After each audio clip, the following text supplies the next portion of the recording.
Smartimo depuis le Forum des projets urbains 25e édition. On va s'intéresser tout de suite à un sujet brûlant, comment lutter contre le réchauffement des villes.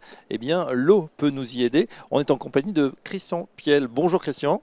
Bonjour. Vous êtes urbaniste, hydrologue et directeur de l'agence Urban Water. Avec vous, justement, on va se pencher sur cette question, comment bien gérer les eaux, refroidir effectivement la ville qui va être de plus en plus chaude avec évidemment les changements climatiques. Tout d'abord, pouvez-vous nous présenter en quelques mots Urban Water? Donc Urban Water, c'est une agence d'urbanisme Oui, ou un bureau d'études en hydrologie urbaine spécialisé dans l'aménagement urbain et paysager. Ce serait plutôt ça. Mais donc c'est un lien très étroit entre urbanisme, c'est ma formation initiale, et la gestion de l'eau, donc l'hydrologie au sein de la ville. Donc nous sommes une vingtaine avec des métiers un peu comme l'ingénierie, tout ce qui est génie urbain, tout ce qui est écologie, paysage, architecture, urbanisme et hydrologie bien sûr. voilà. Et c'est pas nouveau que vous vous intéressez à ces sujets, hein, 30 ans déjà. Oui, exactement. Voilà. Voilà. Et nous sommes à Paris. Pourquoi les urbanistes, Christian, doivent-ils s'intéresser à nouveau à cette gestion des eaux dans la ville? On pense peut-être, nous citoyens, que c'est géré par des grosses usines de retraitement, et vous dites qu'il faut se repencher sur ce sujet. Oui, parce qu'il y a plusieurs sujets liés à l'eau. Très longtemps, enfin depuis en tout cas le 19e siècle, les eaux pluviales, donc les eaux de pluie comme les eaux usées, les eaux des domestiques, on va dire, sont gérées par des réseaux d'assainissement, des tuyaux, des égouts qui évacuent l'eau. Donc on ne voit pas l'eau. Il se trouve que la ville, plus elle s'étend, plus elle étanche les sols, et donc l'eau de pluie, lorsqu'elle coule, elle ne parvient pas à aller dans les tuyaux, elle déborde et ça ruisselle. Et donc ça inonde. Et donc on s'est dit, mais en fait, il faut intervenir sur la ville pour qu'elle soit de moins en moins imperméable, qu'elle puisse infiltrer. Et donc pour ça, il faut faire appel à ceux qui gèrent la ville, donc les urbanistes. Oui. Est-ce que on a des réglementations qui vont dans le bon sens justement pour désimperméabiliser?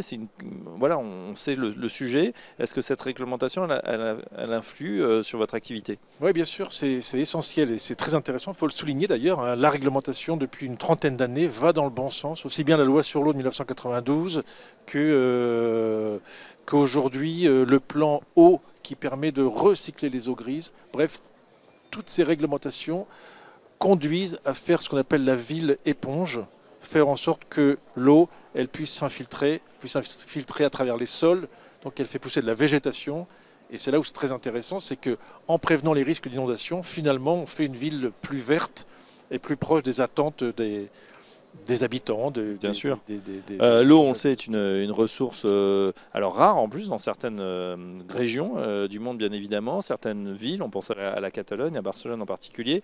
Et on sait aussi, vous le disiez, ville éponge, ça veut dire quoi exactement? Il faut que cette ville, elle soit beaucoup plus, soit le contraire d'imperméable, qu'elle soit perméable. C'est ça. Il faut qu'elle soit perméable. Ce qui veut dire déjà qu'on essaie de conserver de la pleine terre. Une éponge, ça rend de l'eau en fait. Alors ça rend de l'eau, ça permet surtout d'absorber l'eau, si bien qu'elle ne ruisselle pas, D'accord. donc qu'elle n'inonde pas.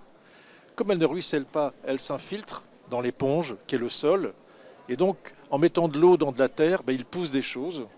Et voilà. Et en s'infiltrant, elle va aussi recharger les nappes. Et les nappes, c'est le réservoir des villes, c'est le réservoir. C'est parce qu'il y a ces nappes que l'été, on a de l'eau en ville et de l'eau en général. Donc voilà, en étant éponge, on infiltre l'eau pour le sol et on infiltre l'eau même pour les nappes plus profondes. Oui, ça veut dire aussi pour que le circuit de l'eau se fasse qu'il faut aussi de la nature en ville, qu'il y ait des arbres notamment. Et c'est ça qui est formidable, c'est surtout que pour prévenir les inondations, il faut que la ville soit poreuse. En étant poreuse, elle fait pousser des arbres. Et ces arbres vont participer du rafraîchissement de la ville. C'est ça qui est très intéressant. Donc aujourd'hui, la gestion de l'eau, c'est plus que uniquement gérer les eaux, c'est bien sûr gérer les eaux, lutter contre les risques, contre les risques d'inondation, les risques d'insuffisance de ressources.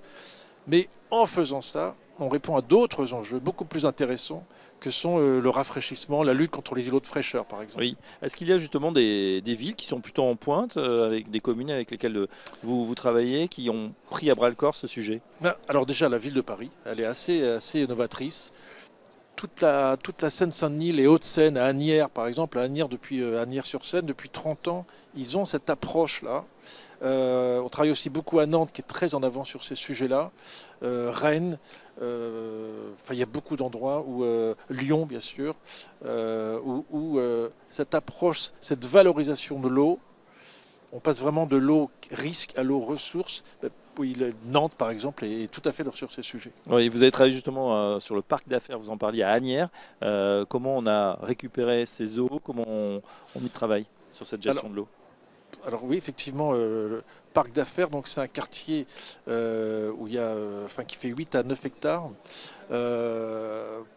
Antérieurement, c'était plutôt industriel.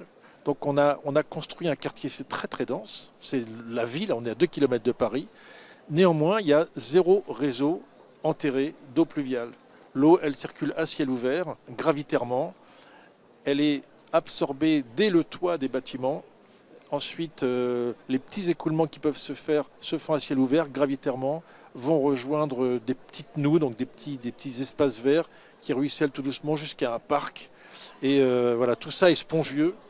Et ça dessine une architecture, ça dessine un quartier.